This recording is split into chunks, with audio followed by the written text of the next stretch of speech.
session. Friday morning, man. Do we need one more chair for you? No. No, you're fine. I'm fine. It's all right. We can take chair from the... True. Sure. And I think there is a one that the same style here next to mine. Take the same, this one. The same style chair. From the back they look different. And from the back they look like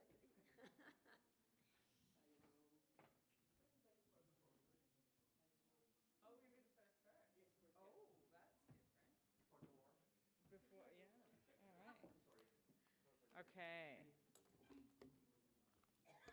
Not supposed to wear ID on the photo. Well, let's mix up the gender balance. Yeah? Thank you very much. Small room, okay. That's yours.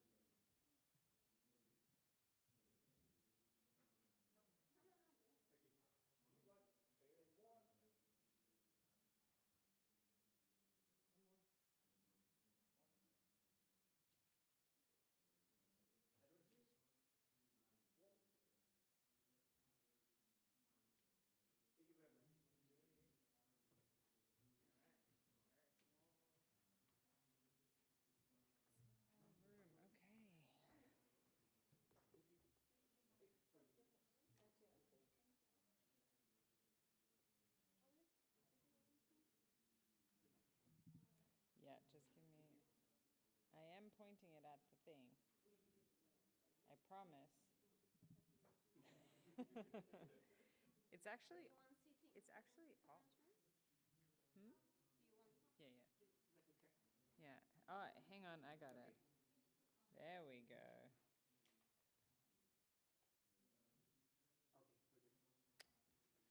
Okay. Okay, good morning. We have a small room, which actually I quite like. Maybe we can make it a little bit of a more informal discussion today. What I was going to say is that I'd like you to share any questions that you have through the forum app. But since there's so few of us, I think it's probably okay to just use the microphones, whatever you're more comfortable with. Yeah, please just make sure that your mobile phones are on silent. In case you don't have the app, these are the instructions, but don't worry about it. Okay. So what we're here to talk about is transport-related air pollution. We know that this is a big problem facing a lot of our cities, and we wanted to prepare some tools to support better decision-making among cities, not just cities, but also industrial areas. So we're going to talk about those as well as have a panel discussion and hear directly lessons from both Seoul and Jakarta as well. So my name is Rebecca Stapleton. I'm a senior transport specialist here at ADB. And I've been working on this technical assistance on transport-related air pollution with Honna and Sebastian, who are on the panel, for about a year now. So why is this such a big problem?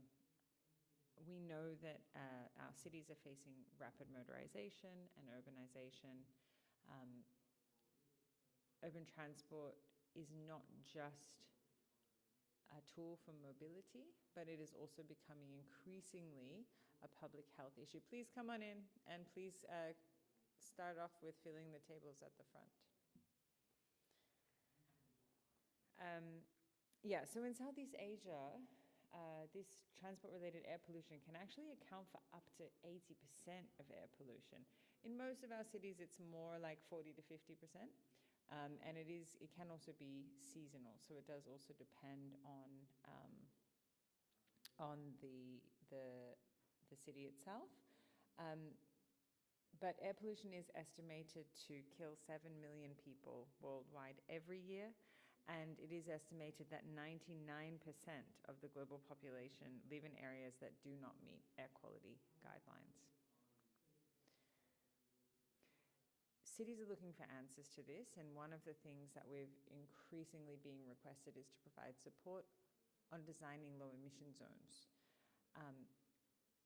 Basically, though, there is this growing momentum for a low emission zone as an idea.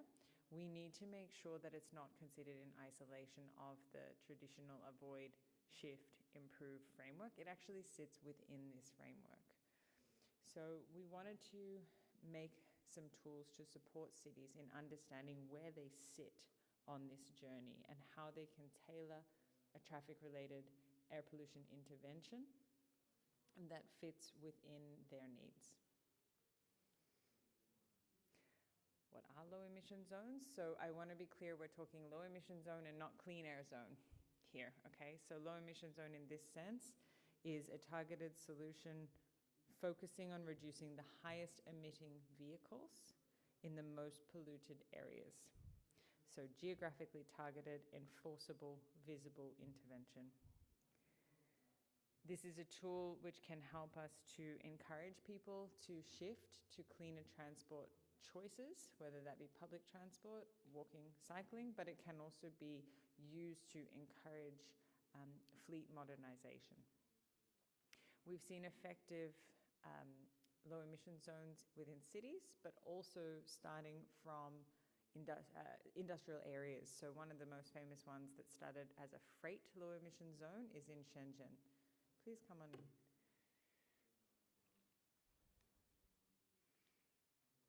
And a key point to highlight is that low emission zones are both a transport policy tool and an air quality policy tool, and should deliver benefits for both if done well.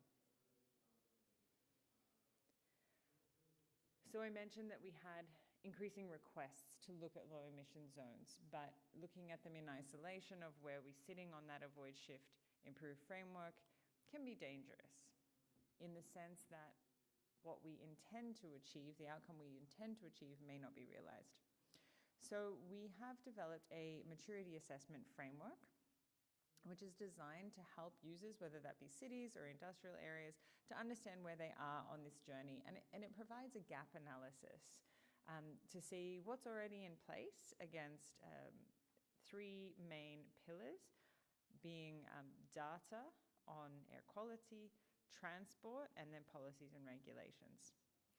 It provides diagnosis, gap analysis, and supports decision making. Because what we have seen in many places is that low emission zones and other interventions to reduce transport-related air pollution fail where enforcement capacity is weak, where the legal authorities' roles and responsibilities are unclear, where institutions are not aligned, and where public readiness and public access is overlooked.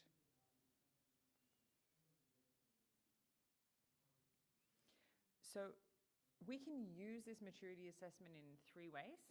We can use it to do a sector assessment just to sort of show where we're at, what is our current status on a number of indicators: access to public transport, maximum vehicle ages, fuel quality, etc., a number of indicators. We can also use it on identifying and help to prioritize interventions with a country together, so developing a country partnership strategy. And then we can also do it at a project review level. So if we're designing a project with an intervention to improve air quality, we can use this tool to see if there are any gaps that need to be addressed within that project design. In addition to that, we realize that one of the key gaps that does exist in a lot of our countries is an absence of transport models. And traditional transport models are really expensive. So we also use, and there was another presentation about mobile phone data being used for transport modeling earlier in the week. We've done the same thing here, but we've gone a little bit of a step further to also overlay emissions factors from our cities to have an indication of transport and emissions, and how specific policies may shift transport traffic within a city and the impact that would have on emissions. So how do these tools come together to help projects? At the project level, you can do both the low emission zone maturity assessment as well as use the traffic and emissions model to test your intervention. We can do this from concept all the way through to implementation to test what it is that we're doing as we design it up. So that's it for the introduction to kind of why we're here and what we're going to talk about. And we're now going to move to our panel presentations. We have 4 fantastic speakers with us today. So we have Hannah, who is a air quality specialist from Ricardo. We have Sebastian, who is our traffic and emissions model creator or author. We have Professor Junho from Korea, who's going to talk to us about the low emission zone lessons from Seoul. And we have Ms. Fajar from DKI Jakarta, who is going to share with us the lessons from the evolving low emission zone in Jakarta. So without further ado, I'm going to hand over the podium to Hannah. Thank you. Thank you. Let's give her a little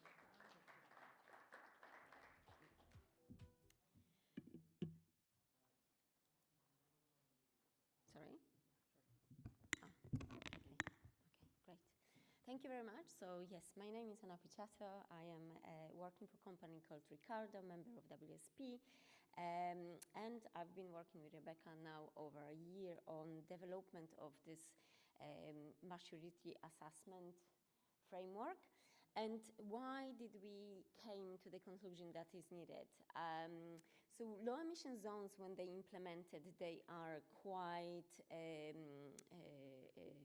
good solutions to reduce traffic and also help the air pollutions. And we do have those examples, successful examples from Addis cities where low emission zones being introduced for the last probably 2 decades. However, we also know that the low emission zones as interventions, they sit in this network of other interventions. And we do have to create a certain level of readiness across the whole almost spider web of regulations, initiatives for low emission zone to work, because low emission zone is obviously a transport intervention, but then low emission zone is also affecting local people, is affecting productivity, is affecting communication, and when it's introduced well, when it's designed well, it can bring benefits. When it's not designed well, when this background work is not done, it can actually create a little bit of a chaos. And that is going almost against to what we try to introduce, because if we fail at the start with introduction of low emission zone, then we might not have another chance, because the opposition will be stronger and stronger. And I think this is the crucial part, that this intervention affects people's lives. And if you not get that right, people will object. So that's why the maturity level, the assessment of the maturity level is important, because this assessment tells us how ready we are to introduce the concept of the low emission zone. So this framework doesn't design low emission zone. It really tests where are you in the process and what you have to work on to bring you to the level that you can start implementing the concept. And then deal with your stakeholders. You will have to deal with different organizations. Is a initiative that bring transport specialists. It will bring, if you're introducing, I don't know, EV into your emission zone, it will bring the people from the energy ministries and authorities. You will have lots of different stakeholders, and because you're dealing with lots of different organizations, regulations, enforcement policies, it's also a lot of gaps in this process. And that's why this framework also gives you this organized and structured way of working, and you can constantly come back to this framework to check, recheck where you are in the process.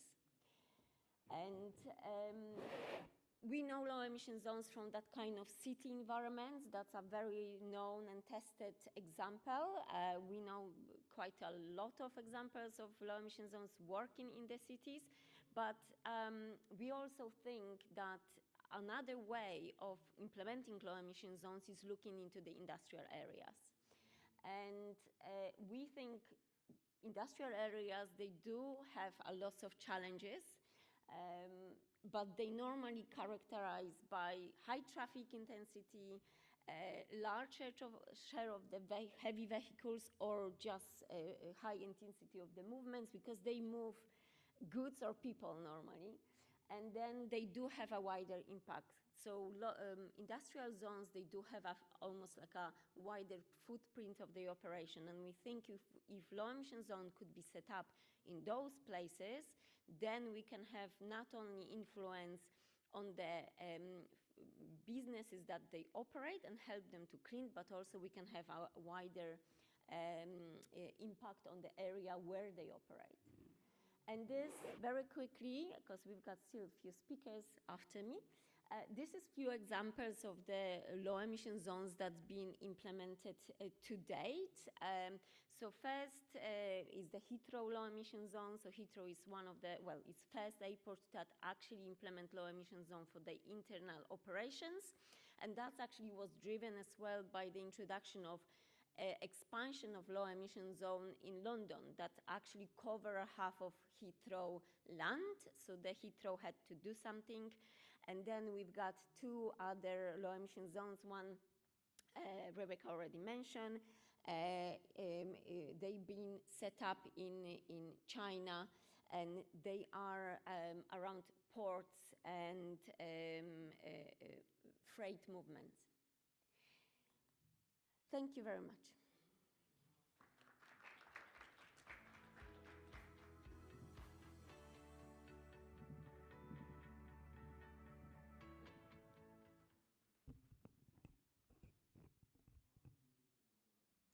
Okay, thank you, Honor, for giving us an overview of how we can assess the maturity for a policy like a low emission zone.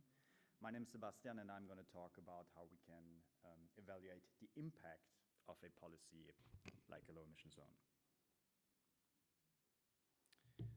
So the challenge really is that there is a lot of different policy decisions that need to be made, right? So even just thinking about low emission zones or maybe pricing schemes, right? There is a lot of degrees of freedom how you can design the policy, right? And these interventions are complex in a way that they reshape traffic and emissions that are often hard to predict. And so you might want to do kind of in-depth studies, but you can't really do this for every option, right? Because it's expensive and it takes a lot of time.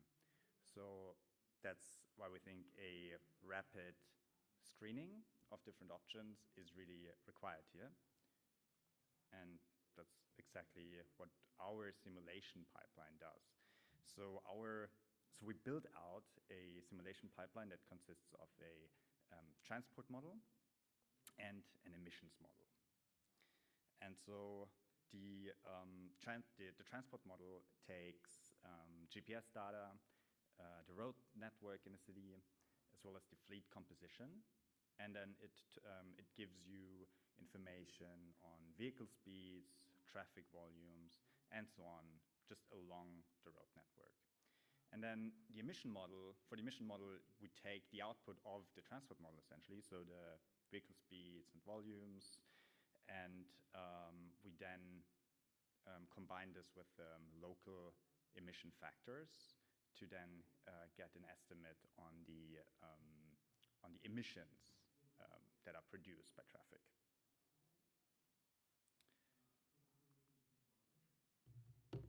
So with our model, we can simulate different types of LEZ restrictions.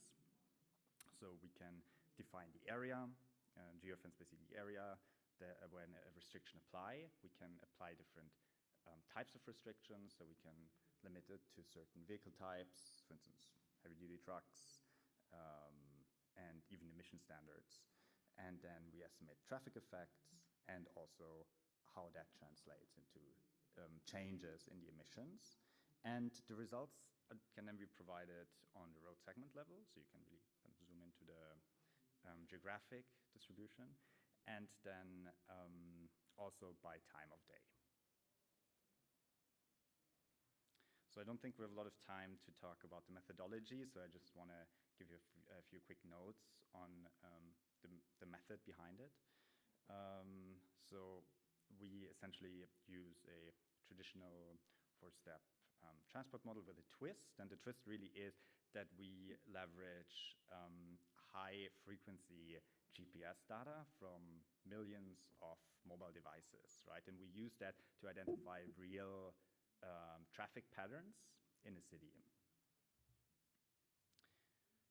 And this approach really gives us good accuracy, right? So we actually see, where people moving in a city, and it also makes the whole system scalable across geographies.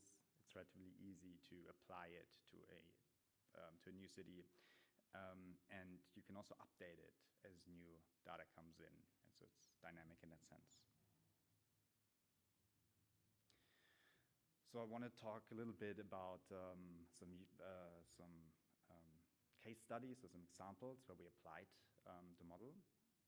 One example is in Hanoi, where the policy is, or the policy we evaluated was the ban of internal combustion motorcycles within Ring Road 1, so within the city center of Hanoi. And you can see on the map, you can see the purple outline is the low emission zone, and then you can also see the headline results, essentially, of the model, right? So you can see the darker green roads have a higher reduction of PM 2.5 emissions in this case, and then you can also see some red roads, actually, where you see an increase in PM 2.5 emissions. So overall, we found that within the low emission zone, traffic-related PM 2.5 emissions reduced by 32%. Outside the low emission zone, if you look at it just globally, there's no significant effect. However, there are some roads, some ring roads maybe around the low emission zone, where you actually can see an increase in emissions, and this is due to diversion effects and mode shift that our model is able to capture. The second example is on Bangkok, and here the policy that's already in place is that on high pollution days, heavy-duty trucks are not allowed to enter the city center unless they are green listed. So it's really a nudge to the truck operators to get their vehicles green listed and just ensure some very basic adherence to emission standards. But it's quite easy to get a green listed, so we can also see the results that the impact is very low. We're also able to evaluate some more strict measures, such as banning pre-Euro 4 trucks, which we can see has an impact of more than 30, in reduction of more of 30% of traffic-related PM 2.5 emissions across the city. Okay, I just want to finish off by saying that with our model, our transport emissions model, we can not only evaluate low emission zones, but we could also look at other types of policies like public transport investments, pricing charges, and so on, and evaluate both the traffic and the emission impact of those policies. So thank you very much, and over to the next one.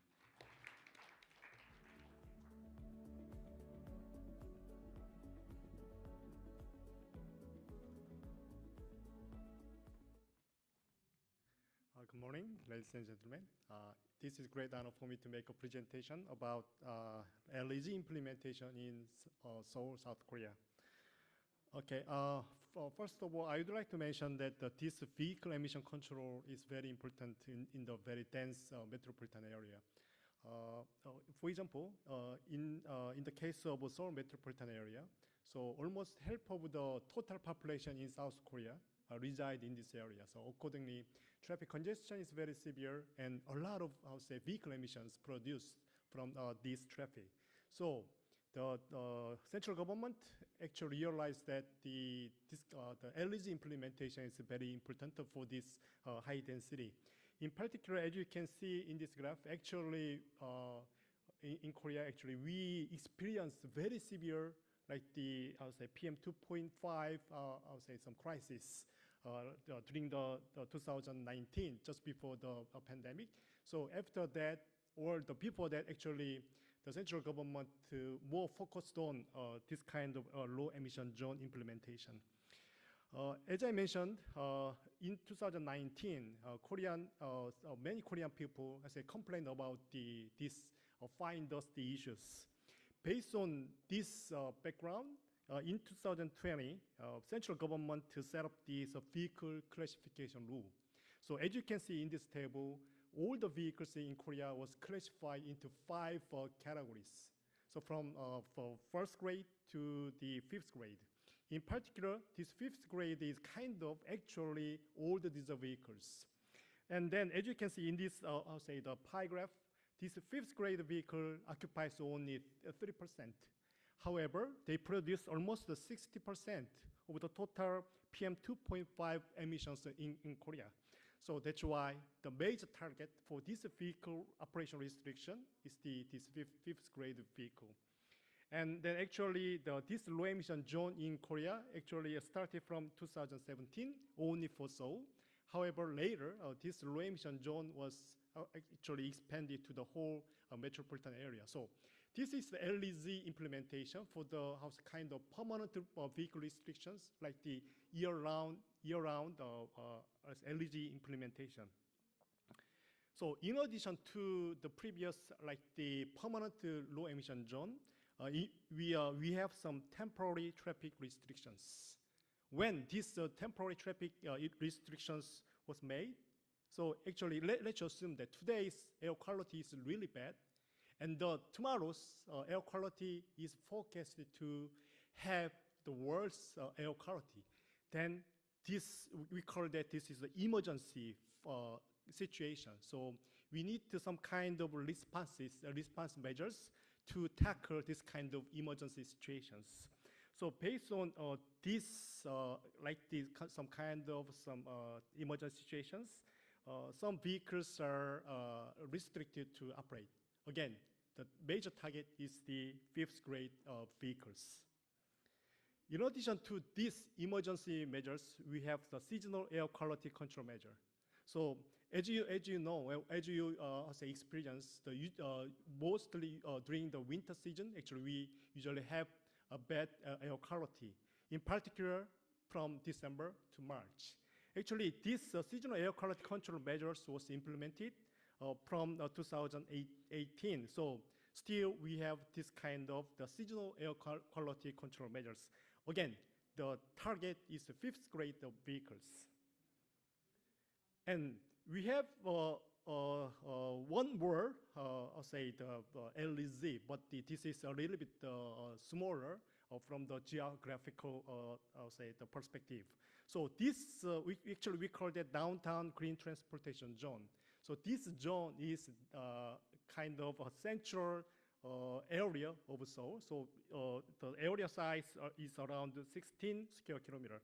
As you can see in this slide, now you are looking at some central area. Then for every entry points, we installed, I'll say, the camera-based, I'll say, the enforcement system, which is called the AMPR, right? The automatic number plate recognition system. So all the vehicles entering this area is tracked by this camera system.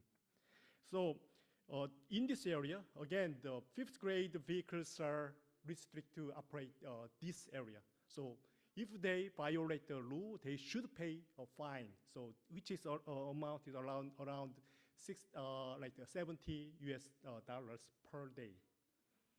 Okay, so also the Seoul City government has a plan to expand this area to the wider area, including the whole Seoul area. And this kind of vehicle operation restrictions are, I'll say, implemented with the cooperation between the central government and the Greater Seoul and the local government, such as City of Seoul and City of Incheon and Gyeonggi Province. Okay, so again, these vehicle operation restrictions based on some legal and policy framework. As you can see in this slide, we have several legal systems, and based on these legal systems, best plans should be established by the central government, at the same time by the local government. Okay, and this slide shows some summarization of low emission zone implementation in Seoul area. So again, we have two permanent year-round LZ implementation, which is for the first one, the second one, in particular, the second one is only for the central area. And also we have seasonal finders management vehicle restrictions, and also we have some emergency measures. Okay, this is the one communication channel. So actually this is very important for the citizens. The citizens need to know what is my vehicle's grade. And when they can access this website, they can just input their vehicle numbers. They can know the grade, the system, their vehicle's grade. Also, they can know what kind of measures are implemented right now. Then based on this information, they can decide they are probably for selecting their traveling route. Okay, thank you very much for listening my presentation. Okay.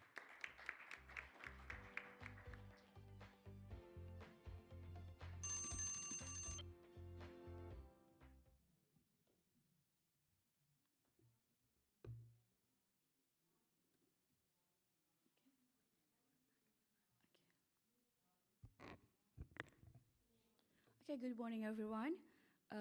Thank you, Rebecca and Anar, to make this session. My name is Fajar Nugrahaini. I'm representing the Transportation Agency of DKI, Jakarta, Indonesia. Today, I would like to briefly share Jakarta's experience and perspective on transport measure beyond low emission zone can help support cleaner and more sustainable urban mobility.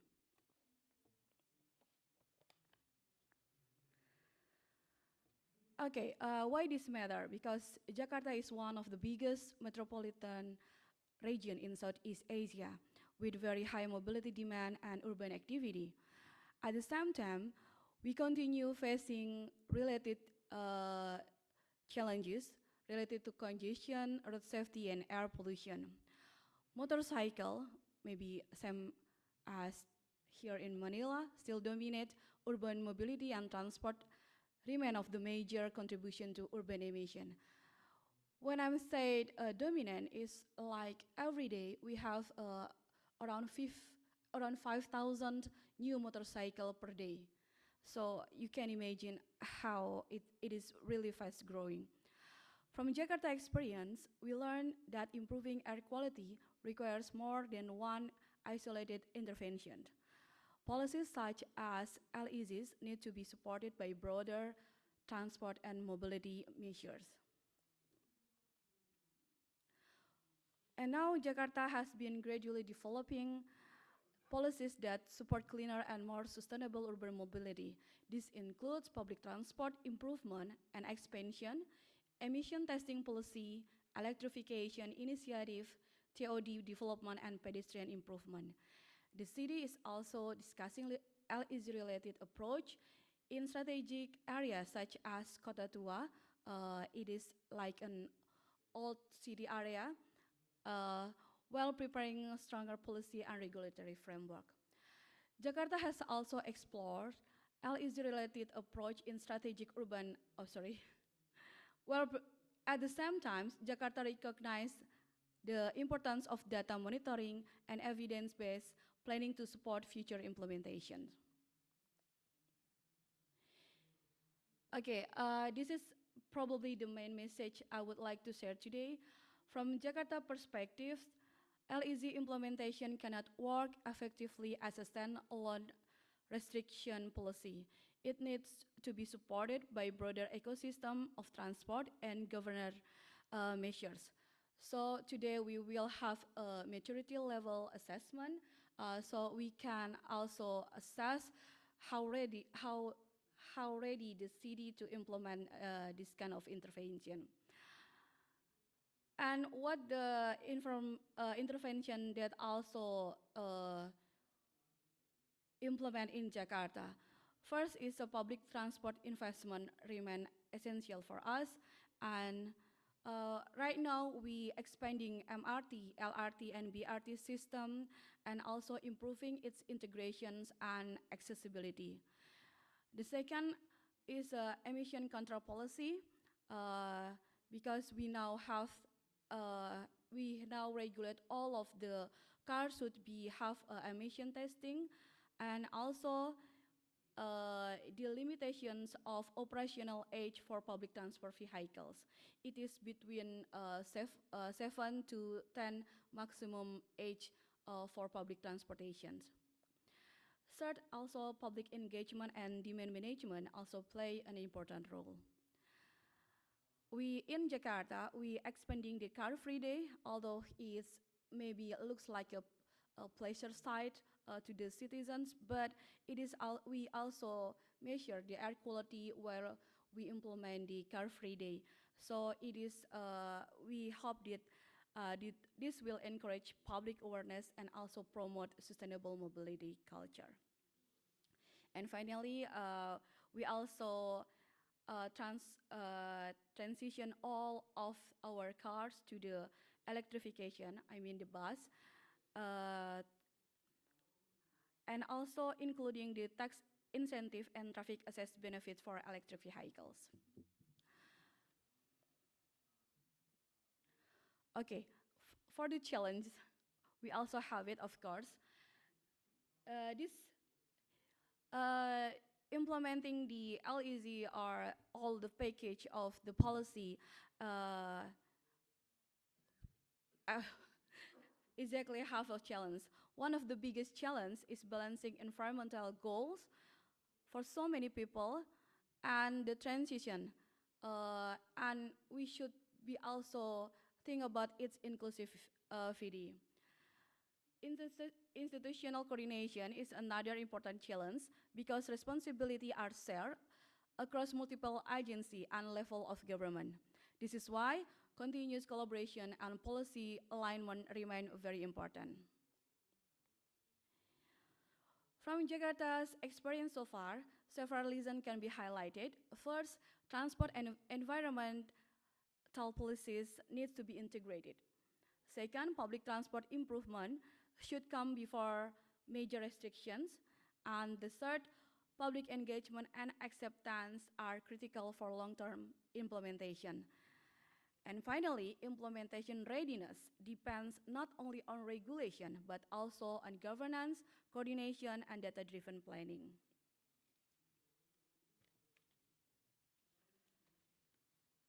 Okay, so while many challenges remain, collaboration among governments, development partners, community, and citizens will continue to be essential.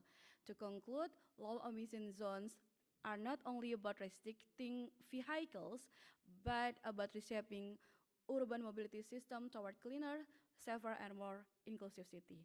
Thank you very much.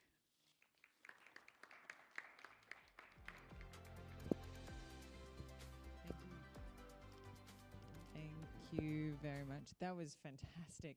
And it's great to hear, from one of our member countries, the experience that you're going through. So that was a great way to transition to questions. So I'm not sure if I'm getting the iPad for Q&A. Yep, okay, it's coming. But does anyone from the floor have a question while we're waiting for the iPad that they'd like to ask? Otherwise, I have some that I've prepared earlier. Okay, Greg, please go ahead.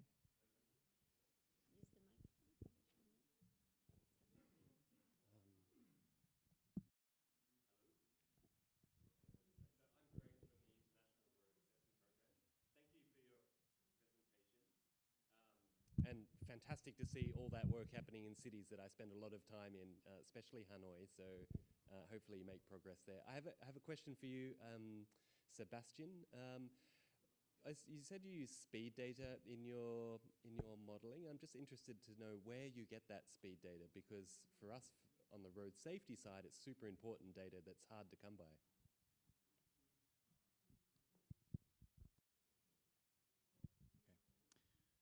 Yeah, thank you so much for the question, and I think the policy in Hanoi is quite interesting and the case. So on the speed data, that's actually one of the outputs of our model.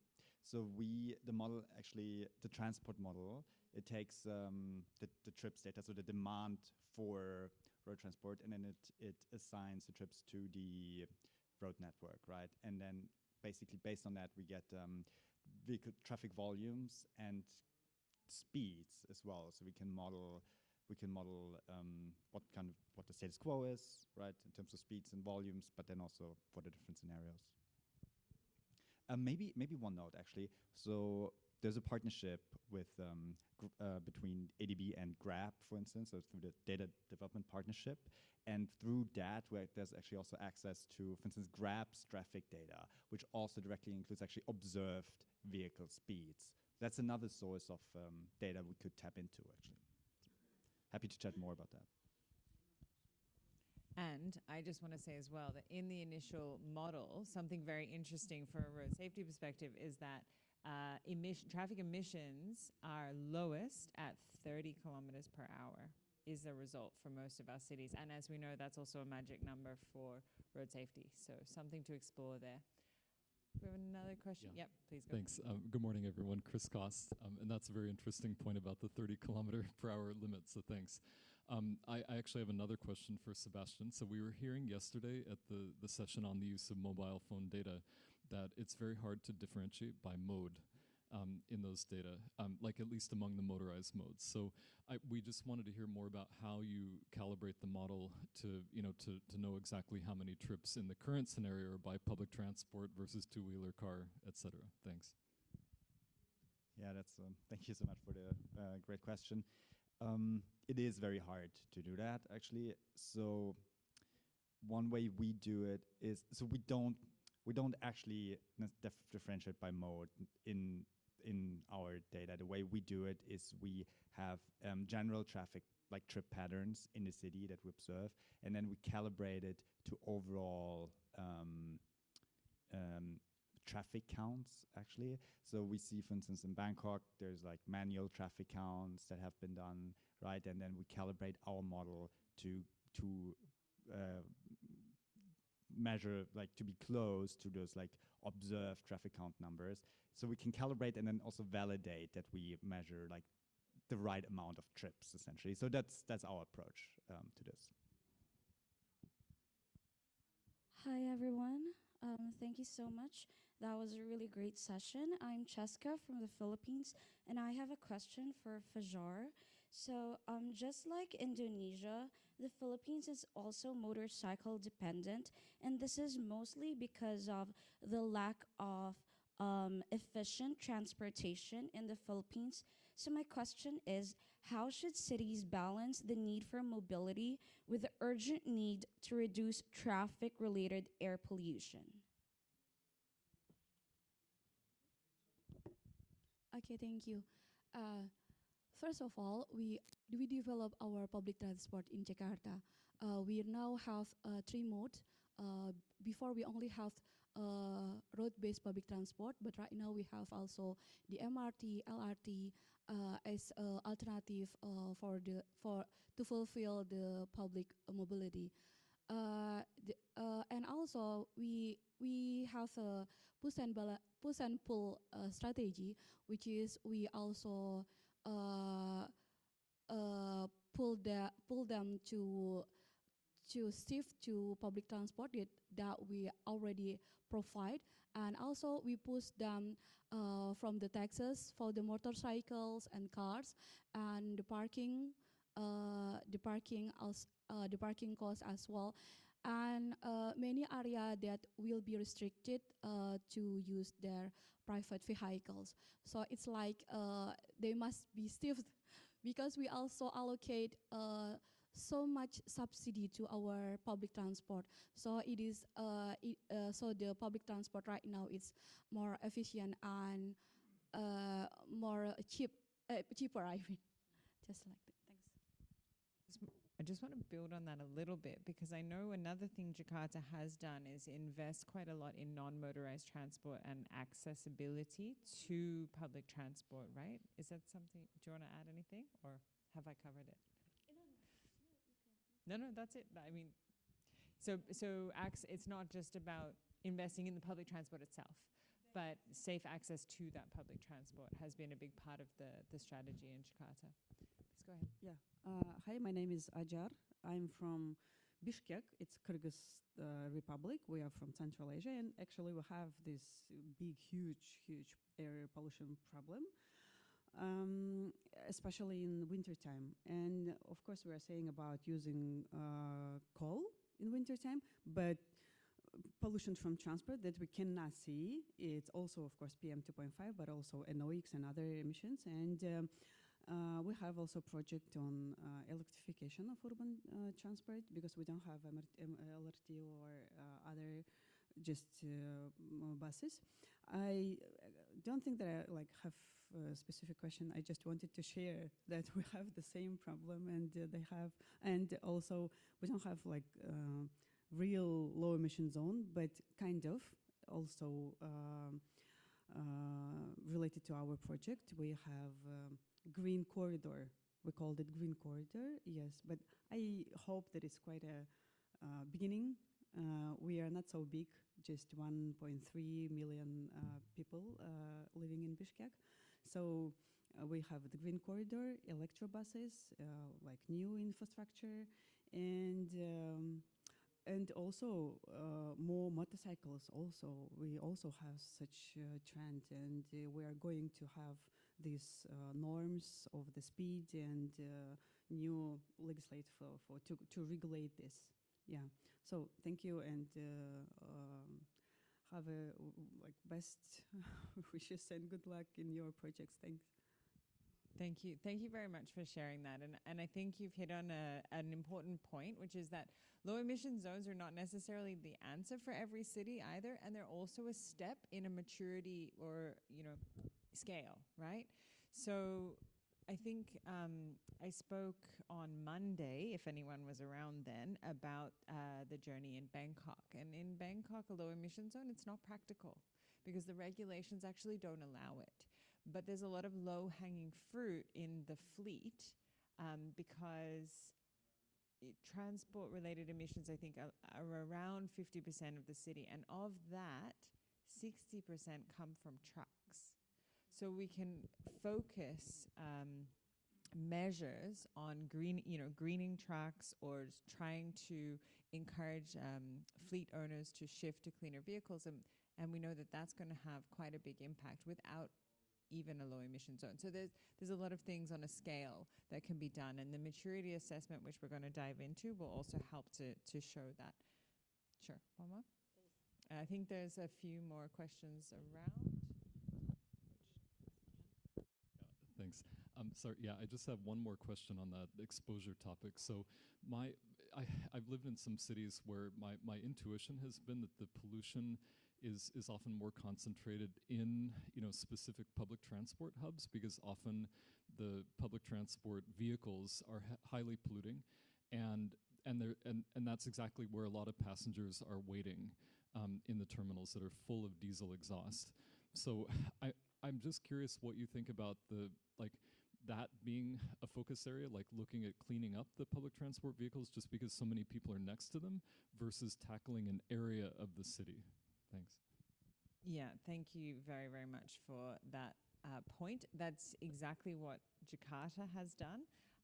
So in Jakarta, I can't remember the statistic, but I think it's something like buses were only 10% of the fleet, but responsible for 60% of emissions, something like that.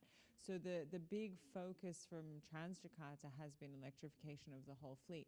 The other fantastic thing about that is that the technology is there to do it. You can do it now.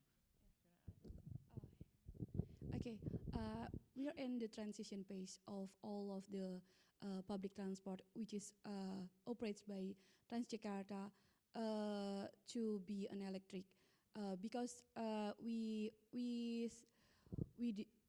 divide it into 3 years until 2027, and we targeted next year we will have like 1,000 fleet of electric buses in Jakarta to cover like the public transport in Jakarta cover 90% of the area, but we have a very large number of travel demand. It's around 47.5 million per day, and Jakarta only, the passenger of the Transjakarta only 1.4 million, and others use like subway and MRT, but it's only less than 15% of the travel demand that covered by public transport.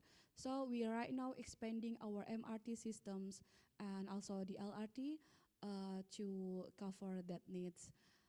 And also we have, like Rebecca said before, the non-motorized vehicles that we also promote that, and we also have a bike lane. It like maybe the longest bike lane in Southeast Asia, something like that. Thanks.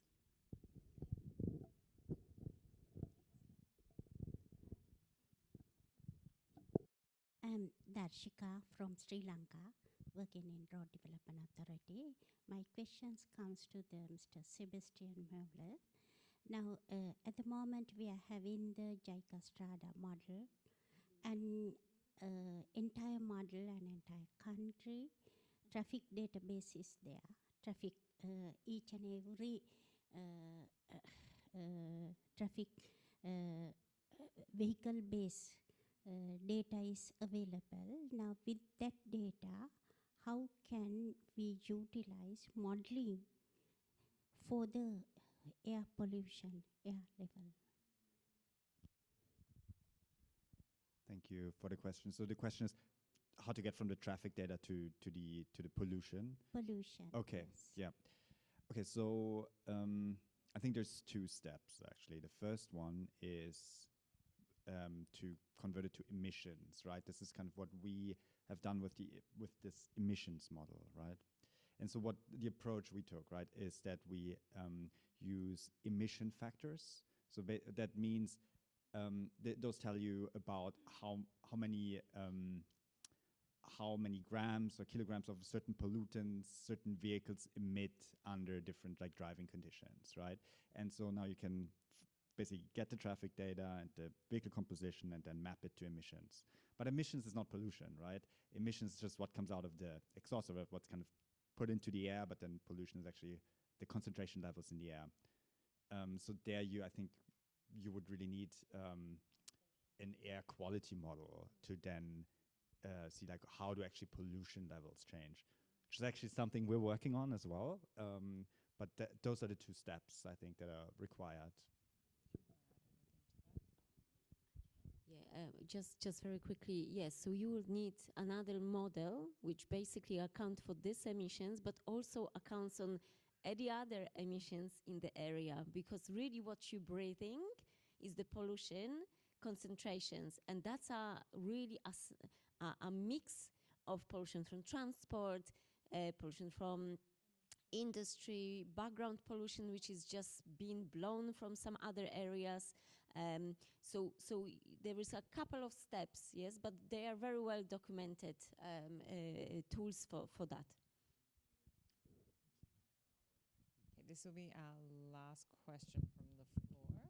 Yes, so Matthew Webster from New Zealand. First of all, thank you for all the presentations, and the figure of 7 million will certainly stay on my mind. So I'm really kind of got 2 questions, almost a follow-on from yours.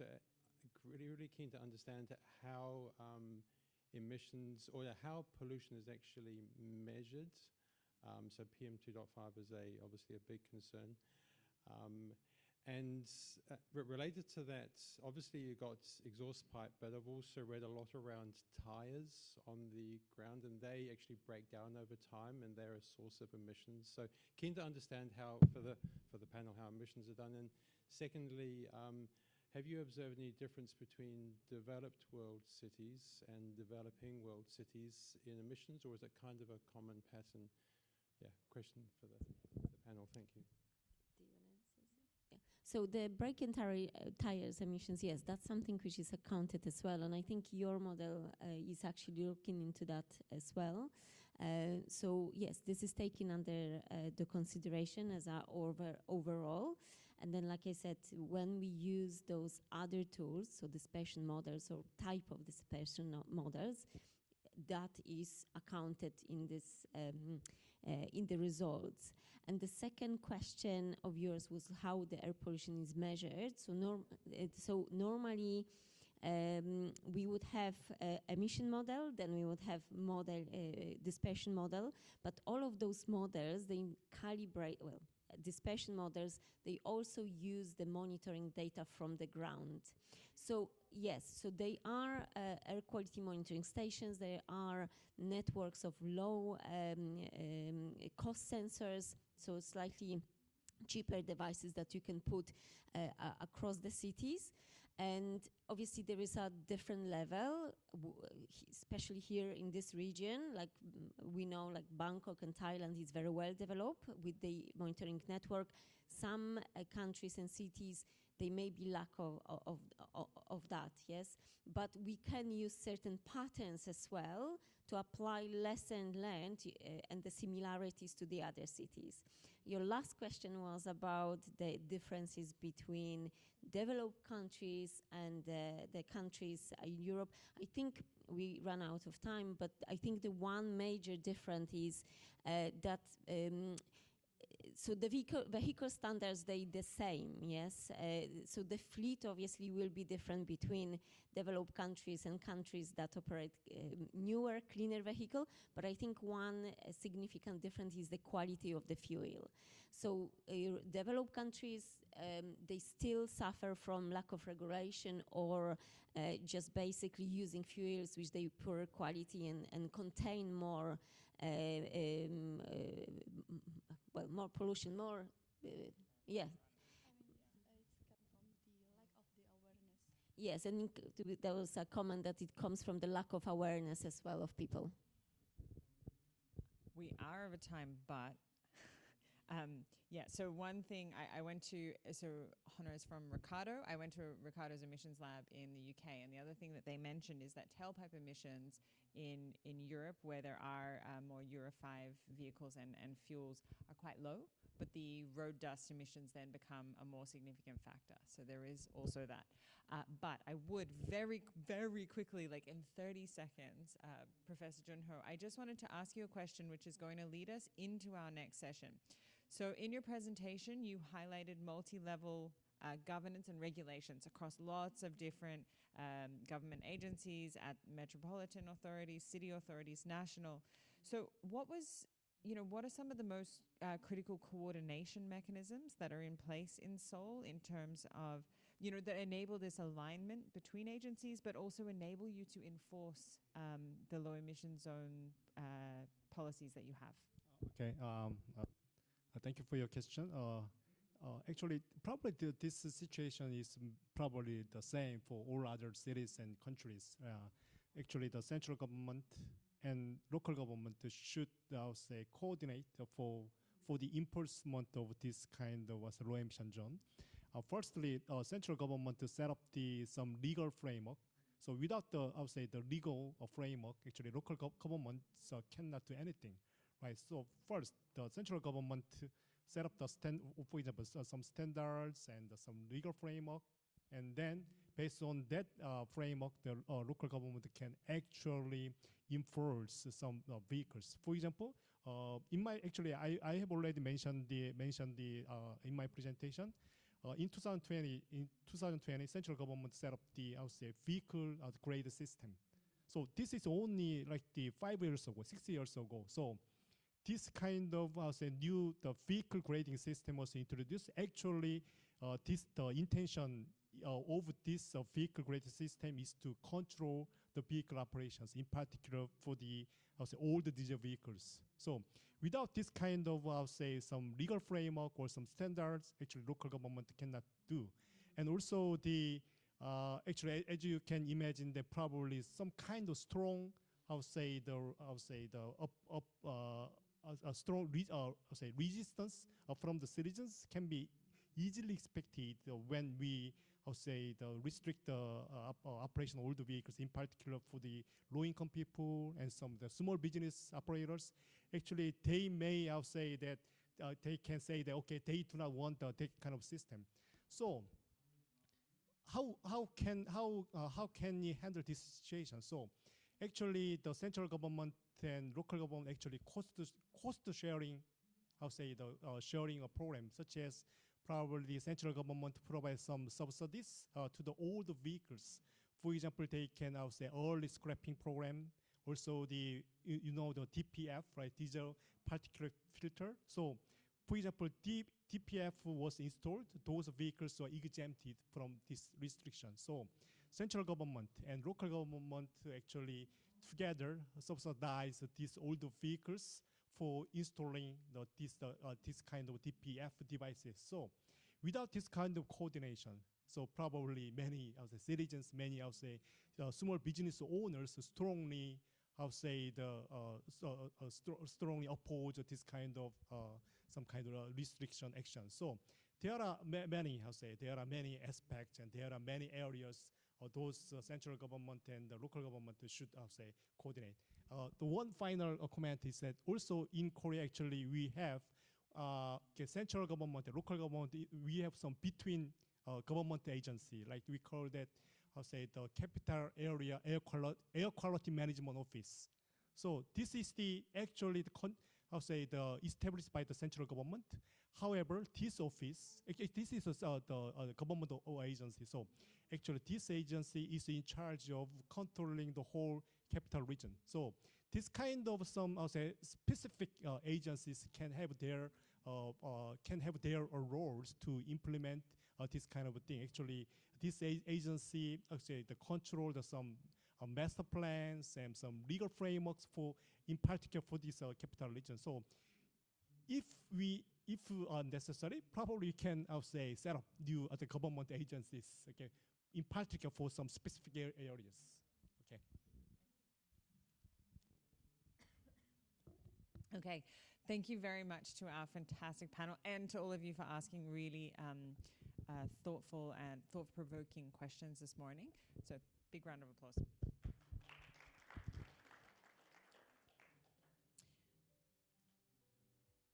we have slides for this? We do. So the next part, we're going to be moving into the practical session. Well, I'm just going to talk about it.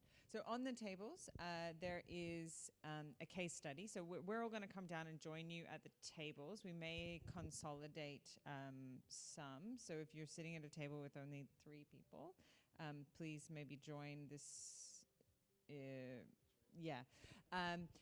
But basically, we're going to look at a case study now, and we're going to go through the maturity assessment. And this is a beta tool. So we would like to hear from you in the room if you think it's helpful, useful, how you could apply it, and how we could improve it.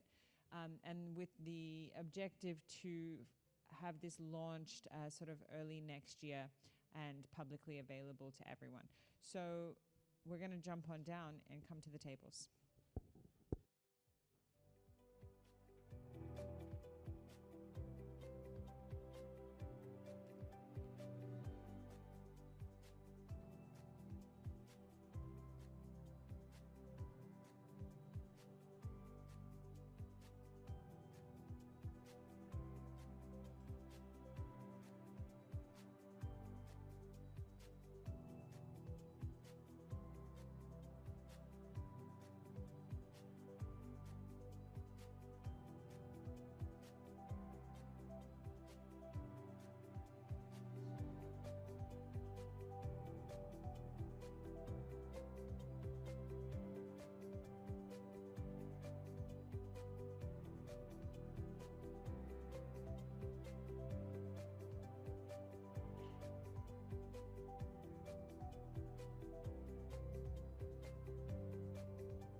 In about 60 seconds, I'm going to come to each table and ask for one key insight from going through the tool.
Okay.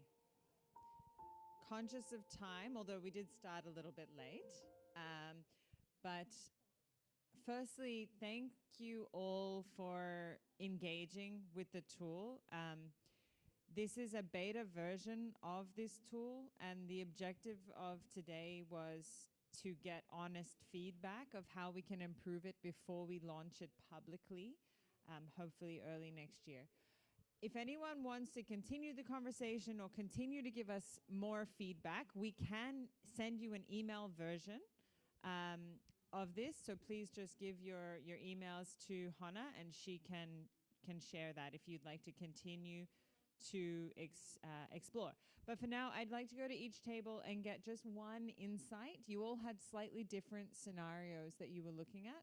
So I'm going to start at the back. This table was looking at the policy, regulation, and communications tab. And I'd just like someone to give one insight from what you've seen, please.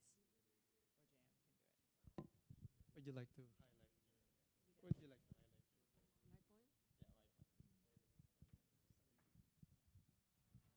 My point? Yeah, my point. Yeah, we just find maybe some of the definition could be more clear about whether it's data availability or it's like whether the policy is there to enforce this data. I mean, like for example, the old vehicle to be out. Another insights actually shared from our team that we do find probably it's difficult to dig out all this information by ourselves. So the way to conduct the dialogue with government counterparts, maybe we start with more conservative law and then present it to the government. Then they may come back saying, oh, we do have something. Then that's also the way to facilitate our engagement with the government. I think that's the point. Thank you very much. Okay, table 2, Fajar. Okay, Share you one can insight. share. Yeah, it's a good effort. The tool is user-friendly because we didn't go to introduction first. We just went right into the topic. And in one or two questions, we could understand, we are picking it from here. And it's a user-friendly. And my suggestion or what I thought was like we are discussing about transport, pollution due to transport.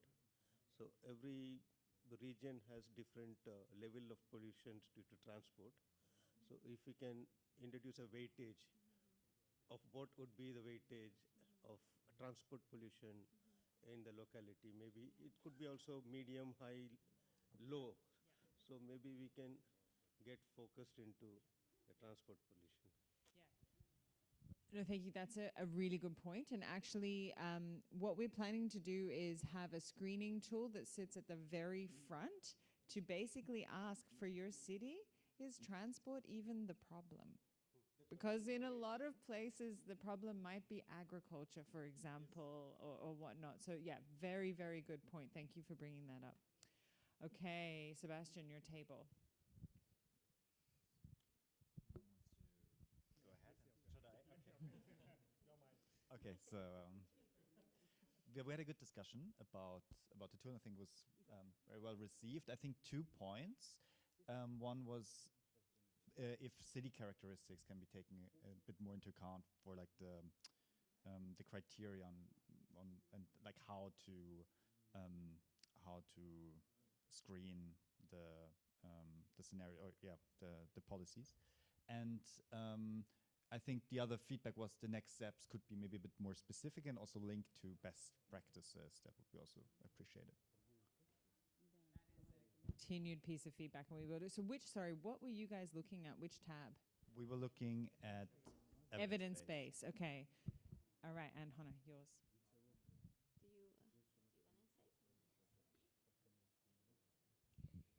This is very good eye-opener for us because this study has not been taken place in Sri Lanka. So now what I'm thinking, how can I initiate that one? So what I thought is now we can get the air quality details as well as the traffic data, classification data, everything is available. Now only thing is we have to commence when we go back to our country, and we have to think about that one. This is good eye-opener, and I need to keep on contact with y'all and get some idea about that. Thank you so much.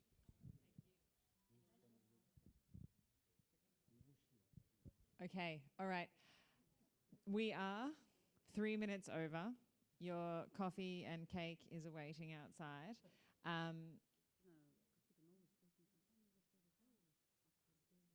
Okay.